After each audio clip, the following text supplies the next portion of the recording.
ஆனி மாதம் 2025ஆம் ஆண்டளவில் குறித்த புதைகுழி தொடர்பான ஆரம்பகட்ட அகழ்வு பணிகளில் ஒன்றுக்கும் மேற்பட்ட கிட்டத்தட்ட 6 பூரணமான மனித எலும்பு தொகுதிகள் கண்டெடுக்கப்பட்டதால் மேலும் பல எலும்பு தொகுதிகள் காணப்படுவதற்கான சாத்தியப்பாடுகள் இருக்கின்றது என்று அடையாளம் காணப்பட்டதில் மொத்தமாக 17 மனித எலும்புக்கூடுகள் பகுதி அளவிலும் முழுமையாகவும் அடையாளம் காணப்பட்டது.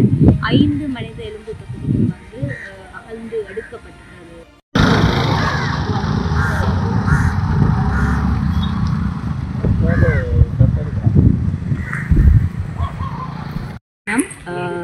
BR 433 PC 2025 என்ற செம்மணி சிந்துபாத்தி இந்துமயான புதைகுழி விவகாரம் மதிய வேளையில் நீதிவான் நீதிமன்றம் யாழ்ப்பாணத்தில் கௌரவ நீதிபதி ஆனந்தராஜா முன்னிலையில் எடுக்கப்பட்டது.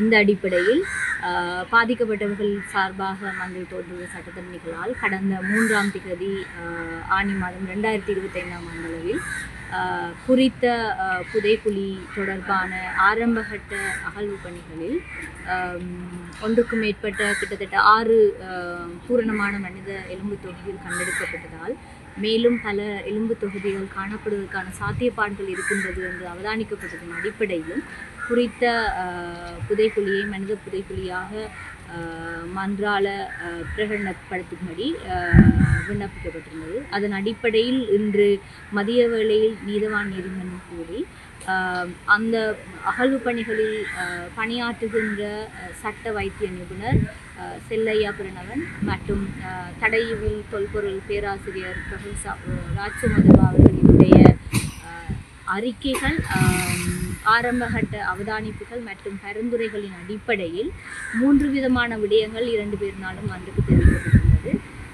அதில் முதலாவது வந்து அந்த குறிக்கப்பட்ட அகழ்வு பணி இடம்பெறுகின்ற இடத்துல 1.6 அடி அளவிலேயே மனித எலும்பு எச்சங்கள் வந்து அடையாளப்படுத்தக்கூடியதாக இருக்கின்ற சாத்தியப்பாடான நிலைமை.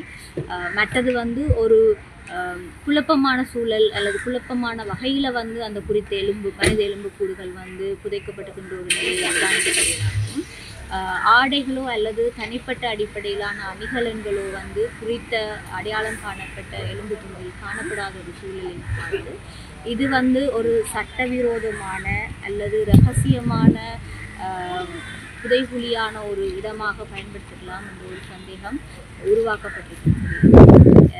இப்பொழுது அகழ்வு செய்யப்பட்ட அடையாளம் காணப்பட்டதில் மொத்தமாக 17 மனித எலும்புக்கூடுகள் பகுதி அளவிலும் முழுமையாகவும் அடையாளம் காணப்பட்டது. 5 மனித எலும்பு தொகுதிகள் வந்து அகழ்ந்து எடுக்கப்பட்டிருக்கிறது புதைகுழியிலிருந்து.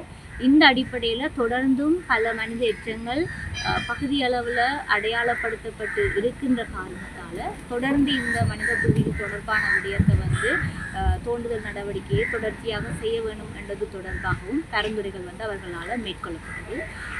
இந்த நேரத்தில் வந்து பாதிக்கப்பட்டவர்கள் சார்பாக மண்டல தோன்றல் சட்டத்தரணி ஆணையம் அந்த முன்வைப்பு வைக்கப்பட்டதன் அடிப்படையில் நீதிமன்றம் வந்து நிபுணர்களின் கருத்துக்களை வந்து கவனத்தில் எடுத்து தொடர்ந்தும் குறித்த மனித புதைகுழி அகழ்வு நடவடிக்கைகள் வந்து அவர்கள் திருப்திப்பட்டு அந்த புதைகுழியினுடைய முடிவு வரையிலான அடிப்படையில் திருப்திப்படும் வரையில் குறித்த அகழ்வு நடவடிக்கைகளை தொடர்ச்சியாக நடத்துவதற்கான நடவடிக்கைகளை மேற்கொள்ள வேண்டும் என்ற கட்டளை ஆக்கியதோடு அது தொடர்பான ஆரம்ப கட்டத்துக்கான பாதீடு வரைவு என்பது வந்து கிட்டத்தட்ட சட்ட வைத்திய அதிகாரி நிபுணர் செல்லையா பிரணவனுடைய பரிந்துரையின் அடிப்படையில் 40 நாட்களுக்குரிய பாதீடுகளை வந்து உரிய காலத்தில் சமர்ப்பித்து நிதி வளங்கள் ஒதுக்கீடுகளுக்கான ஆயத்தக்கட்ட நடவடிக்கைகள் எடுக்கும்படி சொல்லியதோடு நீதிமன்ற நடவடிக்கைகள் முடிவெடுக்கப்பட்டு அடுத்ததாக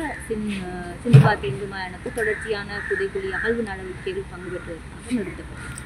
இதுபோல இந்த அகழ்வு நடவடிக்கை